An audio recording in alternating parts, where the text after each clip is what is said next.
comme chaque lundi, c'est un journal des sports qui est présenté par Alexandre Lenaour. Bonjour. Bonjour Caroline. Toujours frais, toujours là, à l'heure. C'est gentil. Non, mais si, c'est sympathique. On arrive bientôt en fin de saison. Je vais commencer par distribuer les bons points, vous savez, de fin de saison. Alors, plus sérieusement, on va parler triathlon pour commencer ce journal des sports. On n'en a pas parlé, c'est vrai, dans le journal d'actu. C'était le Grand Prix de D1 avec le championnat de France par équipe ce week-end. Et oui, la victoire du week-end est collective et elle est signée du Saint-Jean-de-Mont Vendée Triathlon. C'était samedi, direction Bordeaux, avec bien la deuxième étape de ce championnat de France pour nos deux clubs vendéens, les Sables d'Olonne et donc Saint-Jean-de-Mont. Les Montois, déjà leaders au classement, étaient emmenés par Léo Bergère, champion du monde en titre. Au menu, 750 mètres de nage, 20 km de vélo et 5 km de course à pied. Alors après 50 minutes et 34 secondes, c'est le néo-zélandais Hayden Wilde qui s'impose pour Liévin.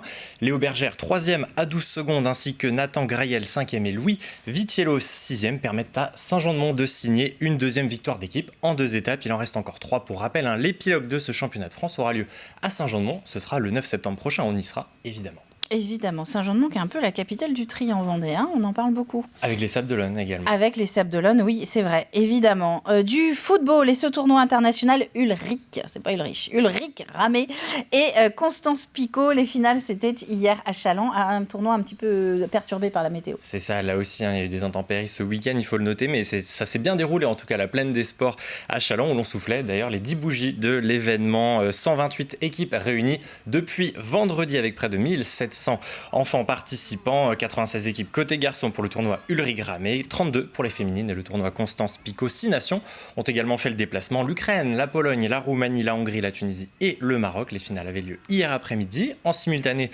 sur demi-terrain. Alors chez les garçons, victoire du Quimper Kerfeunteun FC pour les moins de 11 ans. Côté U13, l'US Montagnarde s'impose face aux Marocains de l'Académie Prestige FC. Pour les féminines, le sacre revient au FC Metz, vainqueur du Stade brestois chez les moins de 13 ans. Et puis à noter le succès des Hongroises que l'on vient de voir, du Ferencváros TC au tir au but face encore aux Brestoises, et une 10e qui était aussi une dernière pour Jean-Claude Lochon, JC, éducateur au club qui a lancé ce tournoi en 2013 et préparé pendant des mois cette édition. Et bien Sandrine Pelletier l'a retrouvée, c'était hier après-midi.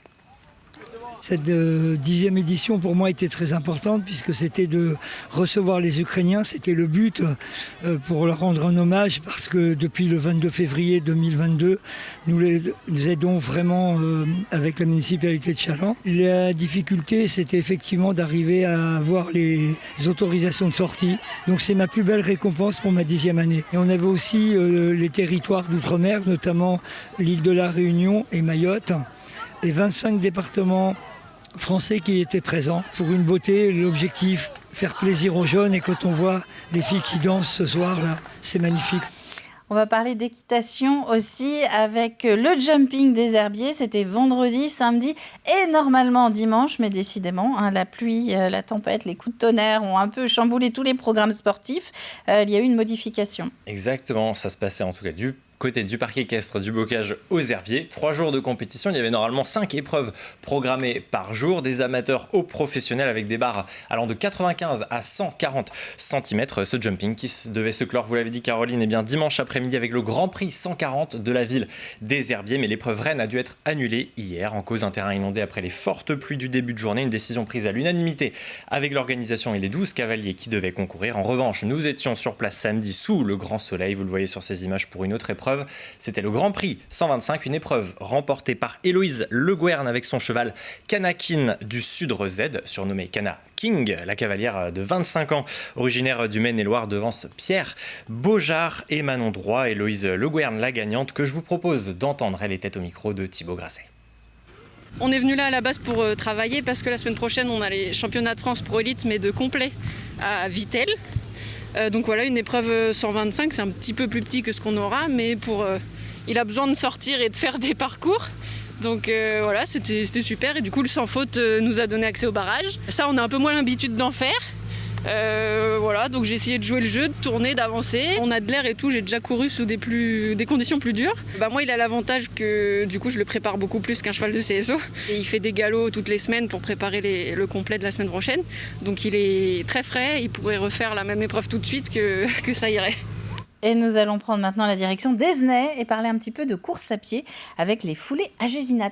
Et donc c'était la 8e édition. Dimanche matin, le rendez-vous a été donné depuis le stade municipal pour les très exactement 414 participants. 3 épreuves au menu, 9, 16 et 22 km. Et c'est le plus long format, celui de 22 km qui a été lancé en premier. Aux alentours de 9h, ils étaient 86 à se frotter à ce quasi semi-marathon. Un parcours roulant qui alternait entre course sur route, chemin et sentier au cœur des sous-bois de Beaulieu en passant par Venanceau.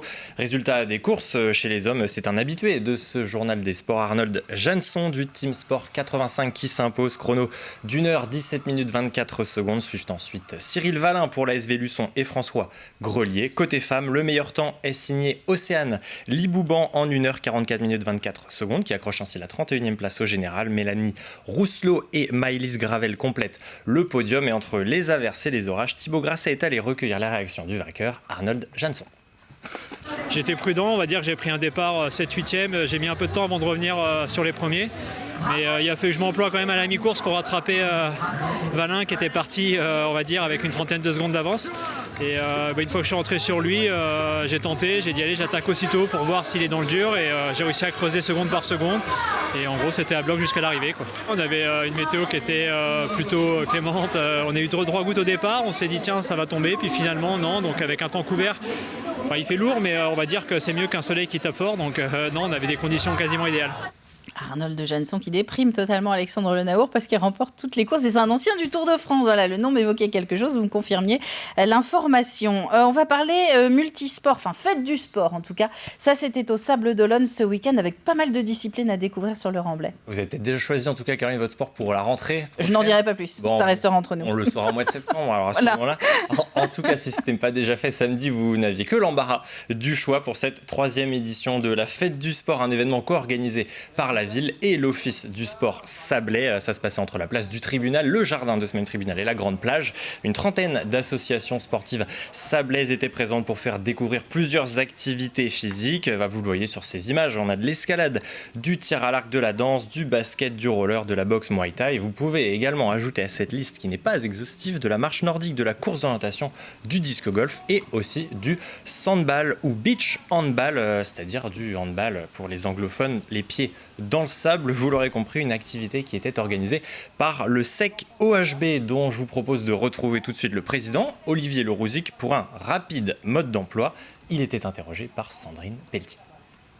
Ça s'appelle maintenant du beach handball. Le sandball existe encore, mais en compétition, on appelle ça du beach handball.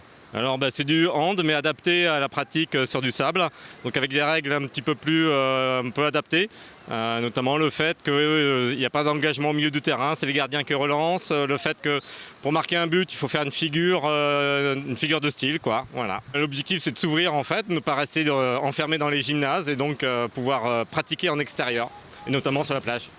Merci Alexandre pour ces informations. Donc voilà pour ce JDS. On retrouve l'information sportive évidemment sur ce soir dans 85 chrono. C'est ça, tous les lundis 18h45. Les autres résultats, les images, les quelques classements, puisqu'il reste encore quelques rencontres tout de même avant cette période estivale avec Aurélien Huard. Et puis à 19h05, les invités des Sables Vendée Basket dont on a récemment appris le maintien en National 1 masculine pour l'équipe première. Une actualité plutôt riche en basket cette semaine par conséquent, puisqu'on a aussi le Homkia qui va être rediffusé sur TV Vendée samedi. Bien au Ah non, mais on dirait que je travaille pour TV Vendée en fait, hein. C'est fou, c'est fou. Ce sera samedi à partir de fin d'après-midi. Fin d'après-midi en direct sur TV Vendée, soyez au rendez-vous, on en reparlera d'ici là.